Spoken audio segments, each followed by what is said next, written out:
రాని నాయకుడు రాహుల్ గాంధీ.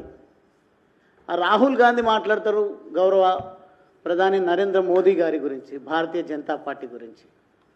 నోటికొచ్చినట్టుగా మాట్లాడము. ఎన్నో 10, 20, 30, 40 సార్లు కూడా మాట్లాడిండు అనుకుంటా. రాజ్యాంగానికి విరుద్ధమైనటువంటి మాటలు రాహుల్ గాంధీ. ఒక ఉదాహరణ, కర్ణాటకలో 2019 ర్యాలీలో పాల్గొని నరేంద్ర మోదీ గారిని లలిత్ మోదీ లేదంటే నీరవ్ మోదీ ఇటువంటి వాళ్ళతో పోలుస్తూ దొంగల పేర్లు అన్నీ కూడా మోదీ అని ఉంటాయా అన్నట్టుగా వెటకారంగా మాట్లాడడం జరిగింది. దానికి లోవర్ కోర్ట్స్ శిక్ష 2 సంవత్సరాల జైలు శిక్ష వేయడం జరిగింది వారికి. ఆ రోజు భయపడి శిక్షతో పాటుగా తన ఎంపీ సభ్యత్వం కూడా రద్దయ్యే విధంగా వాతావరణం కనిపించింది. అప్పుడు సుప్రీంకోర్టుకు వెళ్ళి అప్పీల్ చేసి స్టే తెచ్చుకోవడం జరిగింది. ఇంకా కూడా అప్పీల్ స్టేలోనే ఉంది. అదే మాదిరిగా ఇక్కడ ఉన్నటువంటి రేవంత్ రెడ్డి గారు కూడా, ఆయన కూడా స్టేలోనే ఉన్నారు. వాస్తవంగా చెప్పాలంటే ఓటుకు నోటు కేసులో అడ్డంగా దొరికిపోయినటువంటి దొంగ అని రేవంత్ రెడ్డి గారిని కూడా మాట్లాడుతూ ఉంటారు ప్రజలందరూ. ఈ నాయకులు యథా రాజా తదా ప్రజ అన్నట్టుగా ఉందా ఇది వ్యవహారం కాంగ్రెస్ పార్టీలో అర్థం కానటువంటి పరిస్థితి. రాహుల్ గాంధీ ప్రతి సందర్భంలో నిన్న మాట్లాడుతూ గద్దారని మాట్లాడడం, రాహుల్ గాంధీని ఒక దేశద్రోహి కింద ప్రజలు భావిస్తున్నటువంటి పరిస్థితి. తనపైన దేశద్రోహ కేసులు పెట్టాల్సినటువంటి అవసరం ఉంది. ఇప్పటికే భారతీయ జనతా పార్టీ నాయకులు, అదేవిధంగా నరేంద్ర మోదీ గారి పాలన పైన, తన వ్యక్తిత్వం పైన గౌరవం కలిగినటువంటి భారత పౌరులు ఎన్నో రకాల కేసులు రాహుల్ గాంధీ పైన బనాయించాలని పోలీస్ స్టేషన్లను, కోర్టులను సంప్రదించినటువంటి పరిస్థితి. ఇంకా కూడా బుద్ధి రాకపోతే ఈరోజు భారతీయ జనతా పార్టీ ఖచ్చితంగా కఠినమైనటువంటి నిర్ణయాలు తీసుకోవాల్సి వస్తుంది. ఎక్కడ అడుగు పెట్టకుండా రాహుల్ గాంధీని అడ్డుకునేటువంటి పరిస్థితులు ఏర్పడతాయి.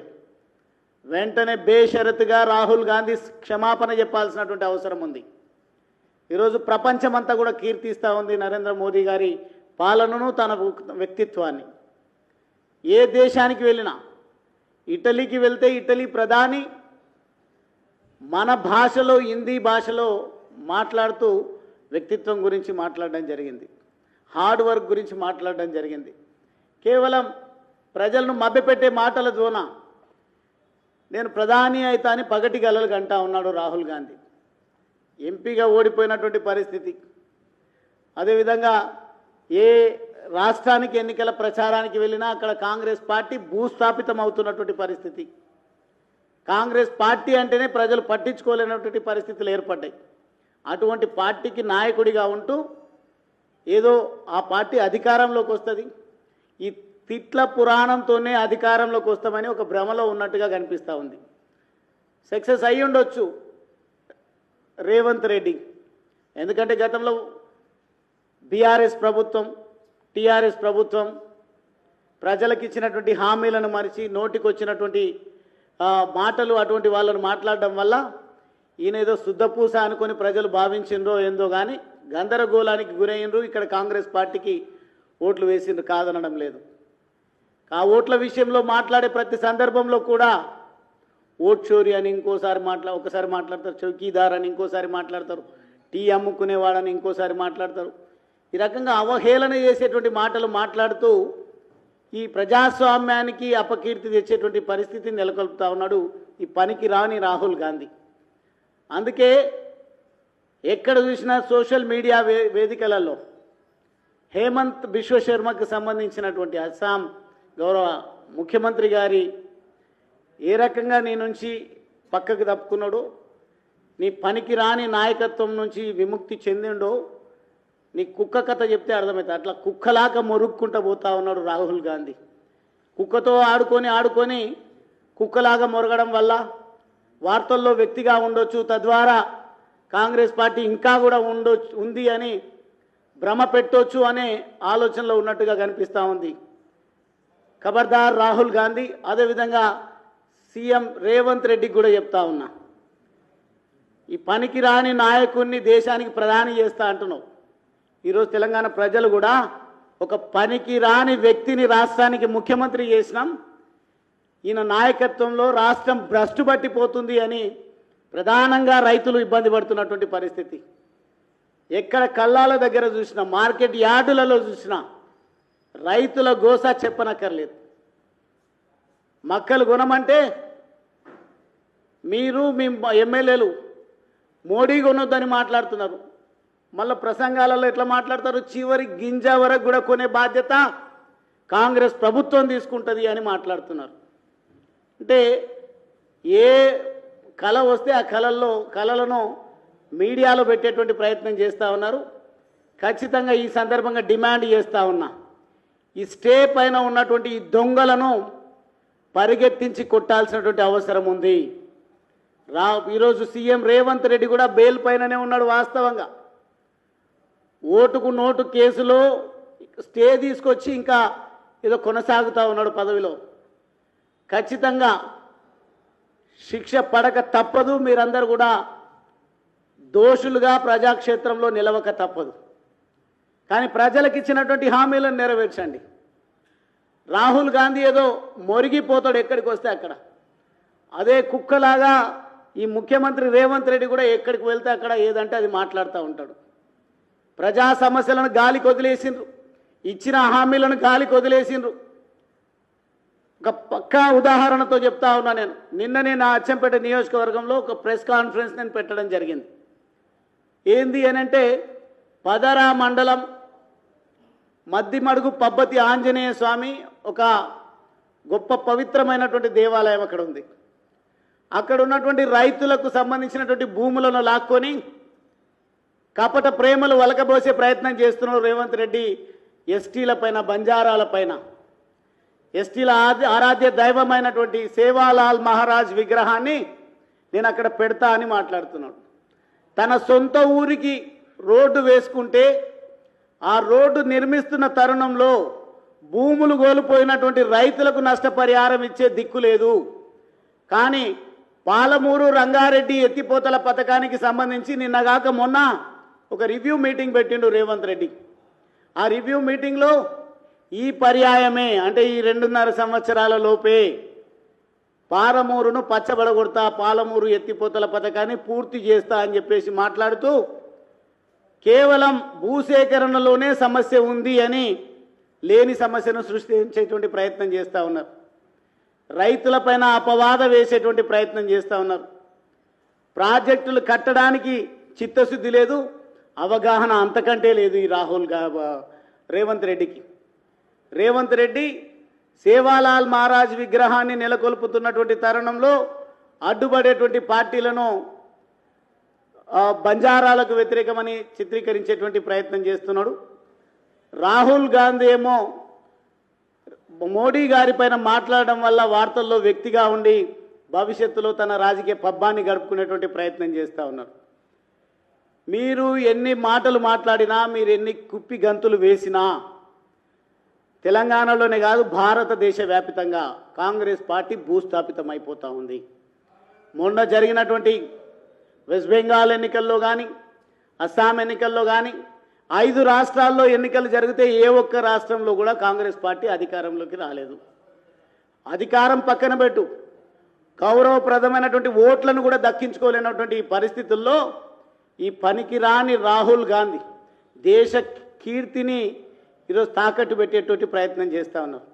ఏ దేశానికి నరేంద్ర మోదీ గారు వెళ్ళినా ఆ దేశ సంస్కృతిని పక్కన పెట్టి భారత ఖ్యాతిని ప్రపంచానికి చాటి చెప్పే ప్రయత్నం చేస్తున్నటువంటి నరేంద్ర మోదీ గారిని భారతీయులను సంతోషపెట్టే విధంగా మన సంస్కృతి సాంప్రదాయాలతోన స్వాగతాలు పలుకుతూ ఉన్నారు. ఒక గొప్ప గౌరవాన్ని భారతదేశానికి ఇస్తూ ఉన్నారు.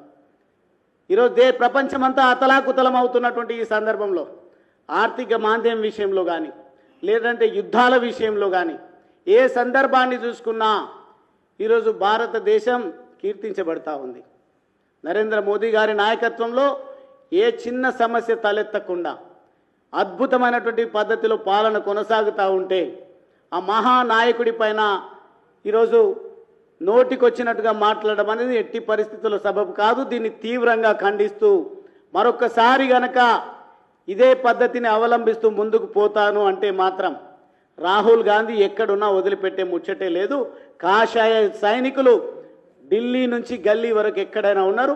కాషాయ సైనికులు ప్రజాస్వామ్యబద్ధంగా బుద్ధి చెప్పడమే కాకుండా ఇంకా మేము తెగిడిసి మాట్లాడతాము అంటే మాత్రం తగిన రీతిలో కొన్ని సందర్భాల్లో అవసరం అనుకుంటే సంస్కారాన్ని పక్కన పెట్టి కూడా నీ ఆలోచనలు నీ మాటలు మారకపోతే ఖచ్చితంగా ప్రజలు బుద్ధి చెప్తారని రాహుల్ గాంధీ గారికి హెచ్చరిక చేస్తూ, దమ్ముంటే రేవంత్ రెడ్డి రైతులు పండించినటువంటి పంట నెలల తరబడి మార్కెట్ యార్డులలో ఉంచకుండా కొనుగోలు చేయాలి. వాళ్ళకు కావలసినటువంటి గన్నీ బ్యాగులను కానీ లేదంటే వాళ్ళ కొనుగోలు చేసినటువంటి ధాన్యానికి వారం లోపల డబ్బులు చెల్లించాల్సినటువంటి అవసరం ఉంది. ఈ ఒక పక్క వర్షాలు వచ్చేటువంటి పరిస్థితులు ఉన్నాయి. రైతులు బాధ్యత కలిగినటువంటి భారతీయ జనతా పార్టీ నాయకులు కార్యకర్తలు, నా నియోజకవర్గం వంగూరు మండలం ముఖ్యమంత్రి సొంత మండలం అని చెప్తాడు. ఏ రోజు కూడా ముఖ్యమంత్రి తాను నాయకుడిగా ఉన్నప్పుడు కానీ ఒక ఎమ్మెల్యేగా ఎంపీగా ఉన్నప్పుడు కానీ లేదంటే ముఖ్యమంత్రి అయిన తర్వాత కూడా పాలమూరు జిల్లాకు సంబంధించినటువంటి ప్రజా సమస్యలపైన స్పందించలేదు. కానీ ఈరోజు ఈ 2.5 సంవత్సరాల లోపల ప్రతి ఎకరాకు నీరందించేటువంటి బాధ్యత మేము తీసుకుంటామని మాట్లాడుతున్నారు. దానికంటే ముందు రైతులకు ఇచ్చినటువంటి హామీలను నెరవేర్చే దాని విషయంలో మీరు స్పష్టత ఇవ్వండి. ప్రాజెక్టులు కట్టడము సాధ్యమవుతుందా కాదా పక్కన పెట్టండి. సేకరించినటువంటి భూములకు నష్టపరిహారాన్ని చెల్లించండి. మేము కాలువలతోన కాదు, ఎక్కడ ఒక ఎకరా నష్టపోకుండా బల్మూర్ మండలం అచ్చంపేట నియోజకవర్గంలో నేను ఎమ్మెల్యేగా ఉన్నప్పుడు మంజూరు చేయించినటువంటి అచ్చంపేట లిఫ్ట్ ఇరిగేషన్ స్కీమ్కి సంబంధించి రైతులు భూములు కోల్పోతున్నారని ఆ రోజు రైతులు ఒకవేళ వాళ్ళ ఆలోచనలను వాళ్ళ అవగాహన నాతో పంచుకొని ఉంటే నేను ఆలోచించే విధానం వేరుండేదేమో. కానీ ఆ రోజు రైతులు నేను ఏం పని చేసినా బాగుంటుంది, ప్రజా శ్రేయస్సు కోసమే అనుకున్నారు. కానీ గందరగోళానికి గురి చేసినటువంటి కారణంగా ఆంజనేయ స్వామి పైన ఒట్టేసి ఇప్పుడున్నటువంటి ఎమ్మెల్యే చెప్పినటువంటి కారణంగా ప్రజలు మోసపోయి ఓట్లేస్తే ఈరోజు భూసేకరణ చేయడం లేదు, లేదంటే భూములు కోల్పోకుండా మీకు నీరు అందిస్తామని ప్రత్యామ్నాయాన్ని కూడా ముఖ్యమంత్రి కానీ అక్కడ ఉన్నటువంటి ఎమ్మెల్యే కానీ చూపడం లేదు. 2.5 సంవత్సరాలు గడిచిపోయింది.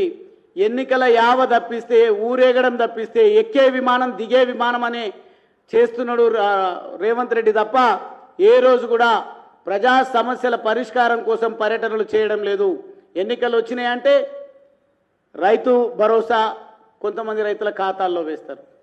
ఎన్నికలు వచ్చినాయంటే గ్రామ సర్పంచ్ ఎన్నికలు వచ్చినాయంటే మున్సిపాలిటీల్లో ప్రజాధనాన్ని దుర్వినియోగం చేసి సమావేశాలు సభలు పెట్టి గ్రామాలలో సర్పంచులు ఎవరికైతే మంత్రులకు ముఖ్యమంత్రికి దగ్గర ఉంటారో వాళ్ళకు ఓట్లు వేయండి అని సర్పంచ్ వార్డు ఎన్నికల్లో కూడా ప్రచారాన్ని చేసే సందర్భంలో ప్రజాధనాన్ని దుర్వినియోగం చేస్తూ ఉన్నారు. ఇటువంటి మన రాష్ట్ర ముఖ్యమంత్రి కానీ లేదంటే పార్లమెంటు సభ్యుడు లేకుంటే ప్రతిపక్ష నాయకుడు రాహుల్ గాంధీ విధానంలో కనుక మార్పు రాకపోతే ఏ రకంగా అయితే పశ్చిమ బెంగాల్లో ప్రజలు తీర్పు ఇచ్చిండ్రో, ఏ రకంగా అయితే ఇతర రాష్ట్రాల్లో కాంగ్రెస్ పార్టీని చీత్కరించిండ్రో, భవిష్యత్తులో మీరు ఎక్కడ అభ్యర్థిగా నిలబడ్డా మిమ్మల్ని వెంటాడి వేటాడి ఓడిస్తారు ప్రజలు భారతీయులు అని సందర్భంగా రాహుల్ గాంధీకి కాంగ్రెస్ పార్టీకి నేను హెచ్చరిక చేస్తా ఉన్నాను.